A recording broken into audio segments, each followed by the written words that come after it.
Assalamualaikum, salam sejahtera dan salam Malaysia Madani kepada Puan Anita. Pada hari ini, saya akan menelusuri satu inisiatif kritikal negara iaitu Anjakan 4, mentransformasi profesi keguruan menjadi profesional pilihan. Pembentangan ini akan mengupas secara mendalam tentang evolusi menunjuk profesi elit dan implikasinya terhadap pembangunan guru berjiwa pendidikan. Maklumat ini jelas untuk melihat sejauh mana kerjaya guru ini mampu diangkat martabatnya demi masa depan pendidikan negara. Sebelum kita melangkah jauh, mari kita nilai realiti semasa profesi kita. Terdapat persepsi bahawa guru ini hanyalah kerjaya pilihan kedua. Sistem sedia ada juga memperlihatkan kemajuan kerjaya yang lebih berasas tempoh perkhidmatan atau senioriti. Hakikat yang perlu kita terima ialah kualiti sesuatu sistem pendidikan itu tidak boleh sama sekali melebihi kualiti gurunya. Oleh itu, visi Anjakan 4 dirangka untuk mengubah landscape ini. Kita mahu mengangkat perguruan setaraf dengan profesi elit yang lain, seperti perubatan dan perundangan. Untuk mencapainya, sistem mesti menarik bakat 30% terbaik dari seluruh negara. Laluan kejayaan juga boleh diubah supaya berbasiskan merit. Prestasi dan kompetensi individu bukan lagi sekadar menunggu giliran masa.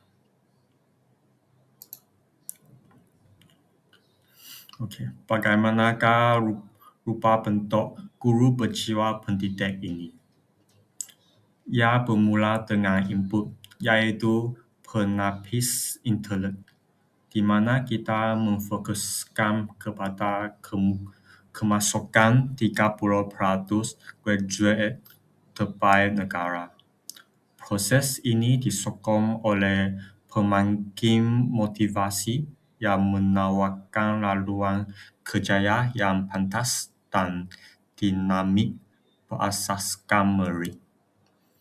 Persekitarannya pula disokong oleh ekosistem sokongan yang kukuh melalui rangkaian pementoran serta komuniti pembelajaran profesional atau PLC. Hasil daripada proses yang rapi ini akan melahirkan guru yang mempunyai gabungan kecemerlangan kognitif, kebertanggungjawaban profesional dan dedikasi moral yang tinggi.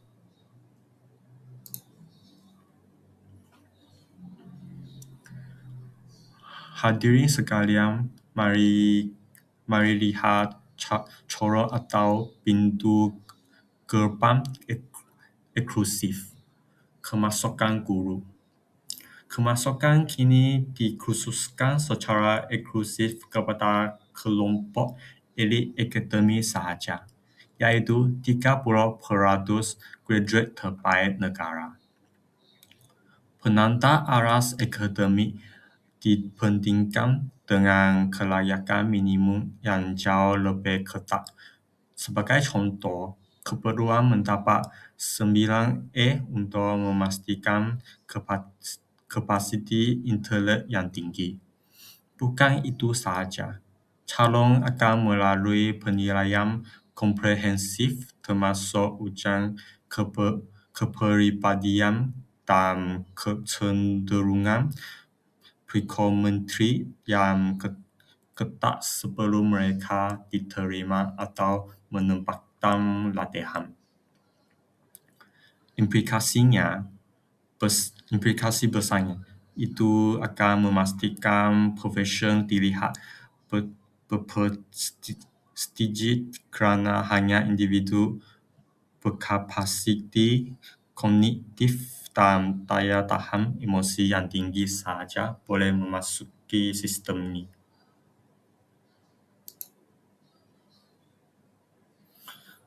Selepas dijaring, bagaimana kita melatih mereka? Kita mentransformasi latihan pra-perkhidmatan menjadi sebuah inkubator bertaraf dunia. Ini melibatkan rompakan Institut IPG untuk mencapai standard antarabangsa menjelang tahun 2020 dengan fokus khusus kepada kualiti persyarat dan kemudahan infrastruktur. Kurikulum Arab ke-21 diterapkan menerusi latihan pedagogi moden, pemikiran aras tinggi atau KEPAT, serta menguasaan pentafsiran berdasarkan ICT. Paling utama, komponen praktikum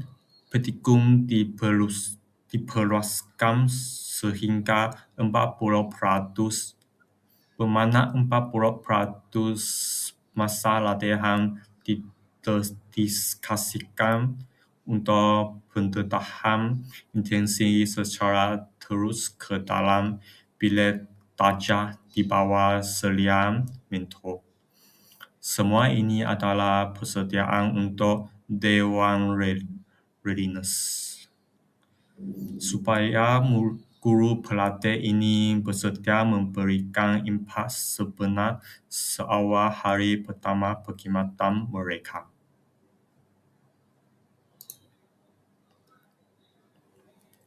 Seterusnya, kita buat perbandingan yang jelas menerusi matris perbandingan anjakan paradigma kerjaya pengguruan. Dalam paradigma lama, kriteria kenaikan pangkat adalah berasaskan tempoh perkhidmatan atau time base. Namun, dalam ajaran 4, ia kini berasaskan prestasi dan kompetisi. Fokus tugasan dulu banyak terbeban dengan tugas pentadbiran dan perkendalian. Kini, guru boleh fokus 100% kepada fungsi teras, iaitu pengajaran dan pembelajaran. Dari sudut sokongan latihan, kita beralih dari kursus pukul one size fits all kepada latihan berasaskan sekolah mengikut keperluan khusus individu. Akhir sekali, budaya kerja yang asasnya terasing dan bergerak secara solid ditransformasikan kepada budaya pimpinan rakan setugas secara kolaborasi terus melalui komiti PLC.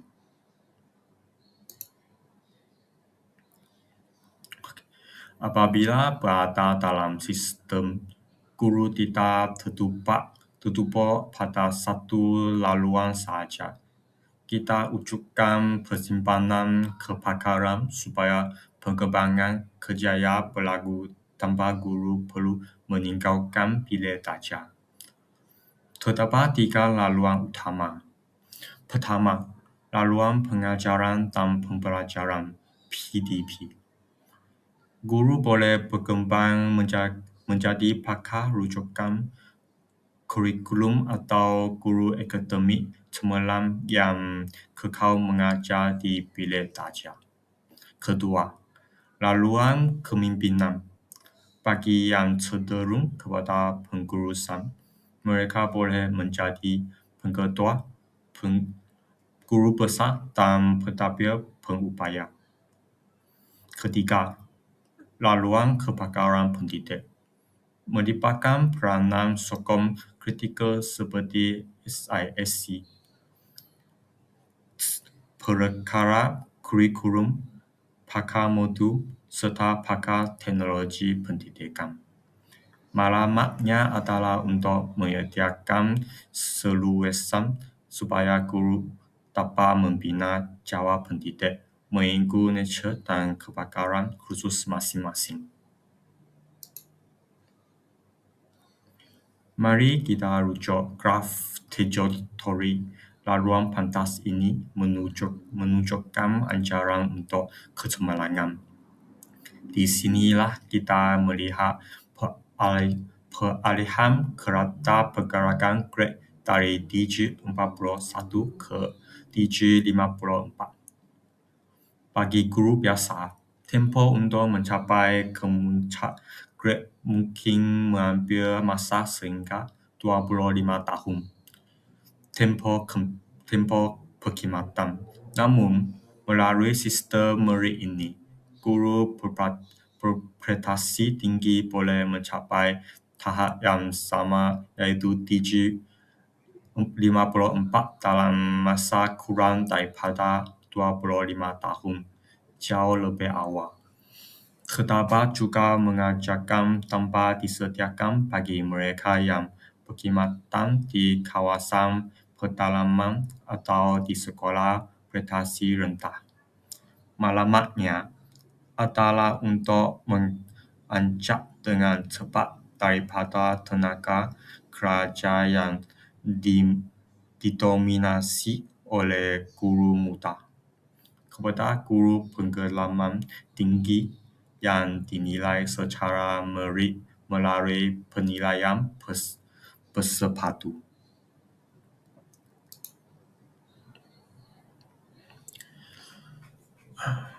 Di sebalik peluang, datangnya tanggungjawab.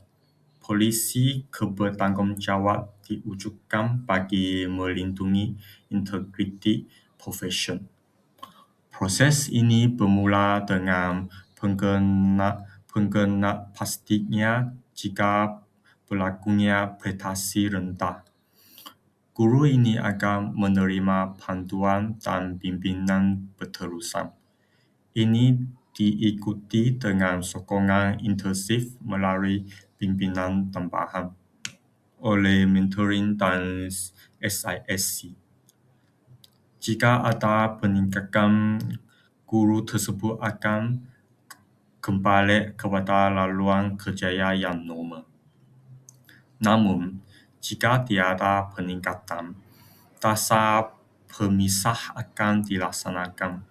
Guru tersebut akan diberikan penempatan semula ke fungsi yang tidak mengajar seperti tugas pentadbiran, pengurusan tata atau disiplin. Nota penting di sini, ekuiti sentiasa dipelihara dan hak murid untuk mendapat pendidikan kualiti sentiasa menjadi keutamaan mutlak sistem.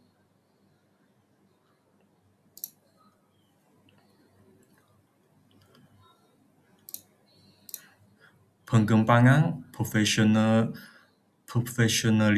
berdasarkan berterusan juga akan melalui evolusi secara strategiknya.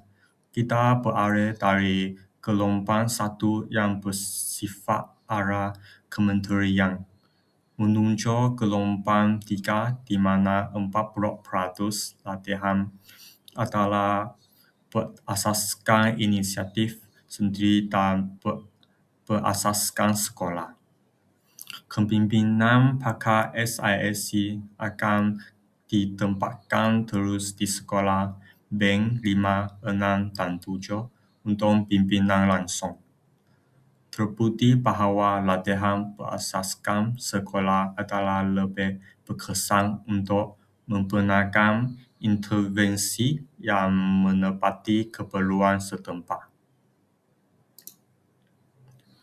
Pada masa yang sama, ekosistem rakam setugas melalui PLC digabungkan untuk membina rangkaian budaya kecemerlangan. Guru beralih dari kerja sendirian kepada kolaborasi pembimbingan sesama guru. Budaya ini merangkumi perkongsian amalan terbaik menggunakan perpustakaan video pengajaran dan menanam sifat bertanggungjawab kolektif menunjuk persejaran berterusan penilaian rakam sebaya.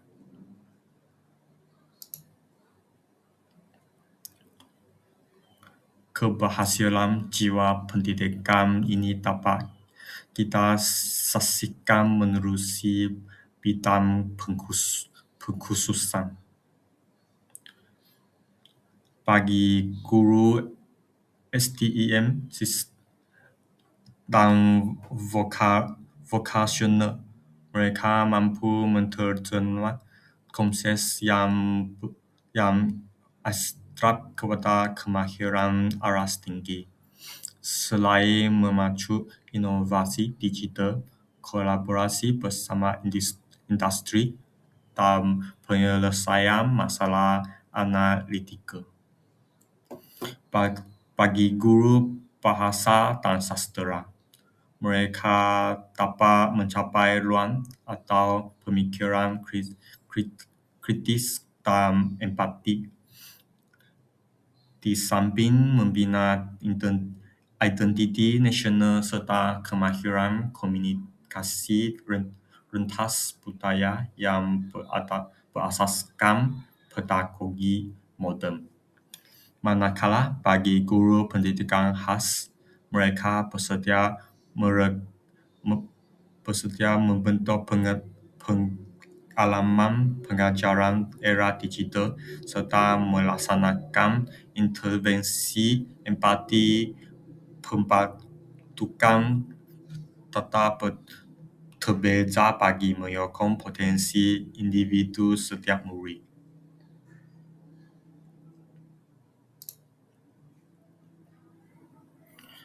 Okay.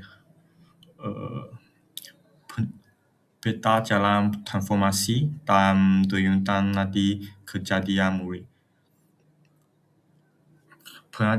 Perjalanan ini dipetati menerusi 3 gelombang kemantangan.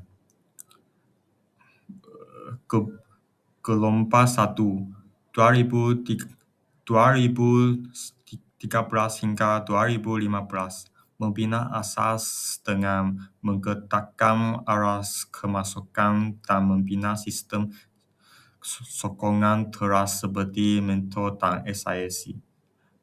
Kumpulan 2, 2016 hingga 2020, berfokus kepada pelaksanaan dinamik melalui pengenalan pakat kejayaan murid secara merit dan prestasi secara meraskan inovasi pementoran. Dan kini, gelombang 3, 2021 hingga 2025, memfokuskan kepada meluaskan muatan mengajaran operasi ke arah autonomi dan didorong oleh budaya keteladanan rakam setugas.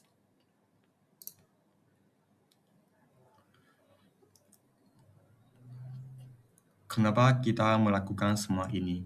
Saya lihat slide ini tentang kemenjadian murid. Graf ini menjelas mempamerkan perbezaan ketara, iaitu sebanyak 53% secapai murid di antara umur 8 hingga 11 tahun. Apabila mereka diajar oleh guru prestasi tinggi berbanding guru prestasi rendah. Jelas bahwa malamat akhir kita bukanlah semata-mata hierarki guru elit, tetapi ini adalah pelaburan penting negara demi keberhasilan holistik murid berskala global. Kesimpulan, bagi penduduk dari Pelan Perkampungan Pembangunan Pendidikan Malaysia 2013 hingga 2025. Kita harus sedar bahawa transformasi ini bukan sekadar satu density dasar. Ia adalah komitmen sepanjang hayat sebuah profesional membina generasi masa hadapan menurut kita untuk memiliki integriti yang tinggi, kebakaran tanpa kompromi dan jiwa pendidik yang utuh. Kita sedang menjana potensi dan mencapai masa hadapan. Ini adalah sumber rujukan yang saya cari. Sekian, terima kasih.